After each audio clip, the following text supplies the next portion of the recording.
मागे एकदा मी रवा लाडू केले होते पाकातले, तर ते खूप छान झाले होते आणि तो व्हिडिओही बऱ्यापैकी व्हायरल झाला होता. म्हणजे असे माझ्या व्हिडिओला 500-400 व्ह्यूज असायचे, तेव्हा 1.8K असे व्ह्यूज आलेले आणि छान लाईक्स पण आले होते. तर ते लाडू पण छान झाले होते. ते मी पहिल्यांदाच ट्राय केले होते पाकामध्ये, छान झाले होते. म्हणून आता म्हणलं की दुसऱ्यांदा रव्याचे लाडू करूया. मला फुल कॉन्फिडन्स होता की मला येतातच म्हणून.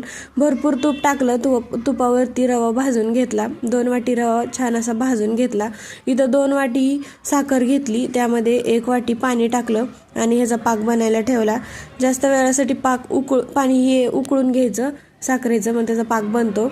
छान असा रवा पण इकडं भाजत होता. रवा खूप छान भाजला होता. नंतर बंद केलं आणि ह्याचा पाक मी बनवून घेतला. तर रव्याच्या निम्मी साखर घ्यायला पाहिजे होती. साखर जरा जास्त झाली, त्यामुळे पाक जास्त झाला.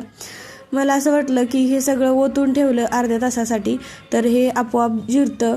म्हणजे ते असं ऑब्झर्व करून घेतो रवा सगळा जो पाक आहे तो.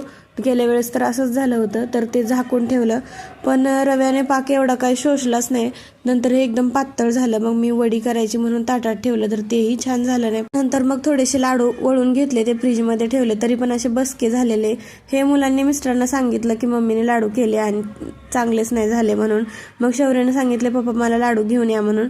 मग स्वराजने सांगितलं नको पेढे आणा. मग मिस्टरांनी पेढे आणले होते. नंतर मग मुलांनी पेढे वगैरे खाल्ले. मला वाटलं माझे लाडू फसले, पण लाडू छान झाले. आणि जे ताटामध्ये वडीसाठी ठेवलं होतं तर ती वडी बनली नाही. परत कढईमध्ये टाकलं, तूप टाकून छान असं उशीरपर्यंत भाजलं आणि त्याच्या अशा वड्या पाडल्या. छान झाल्या होत्या वड्या अशा.